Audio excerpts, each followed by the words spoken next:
महात्मा बुद्ध के समय की बात है। अजातशत्रु नाम का एक राजा था। उसका राज्य समृद्ध था, लेकिन कुछ समय से उसे कई समस्याओं का सामना करना पड़ रहा था। राजा ने बहुत उपाय किए पर कोई समाधान नहीं मिला। एक दिन उसकी मुलाकात एक तांत्रिक से हुई। राजा ने अपनी परेशानियां बताईं। तांत्रिक ने कहा, राज्य के संकट तभी दूर होंगे जब एक अनुष्ठान में पशुओं की बलि दी जाएगी। राजा दुविधा में पड़ गया, लेकिन जब कोई और रास्ता नहीं दिखा तो उसने अनुष्ठान की तैयारी शुरू करवा दी। राज्य में एक भव्य अनुष्ठान की तैयारी शुरू हुई और अनेक निर्दोष पशुओं को बलि के लिए बांध दिया गया। संयोगवश उसी समय महात्मा बुद्ध उस नगर में आए।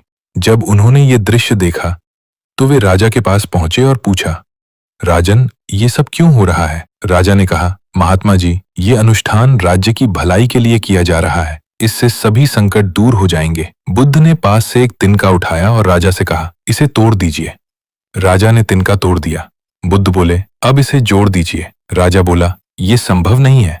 बुद्ध ने शांत स्वर में कहा, राजन, जैसे टूटा तिनका फिर पहले जैसा नहीं हो सकता, वैसे ही इन निर्दोष प्राणियों को मारने के बाद जीवन नहीं लौटाया जा सकता। क्या किसी निर्दोष की हत्या से शांति प्राप्त की जा सकती है और राज्य के संकट समाप्त हो सकते हैं? राजा ने विचार किया और उनकी बातों का गहरा अर्थ समझ गए और तुरंत अनुष्ठान रोकने का आदेश दिया।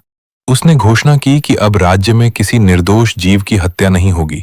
सीख, समस्याओं का समाधान हिंसा में नहीं होता। सच्ची शांति और समाधान बुद्धि, धैर्य और करुणा से ही मिलता है। लाइक एंड सब्सक्राइब तो बनता है।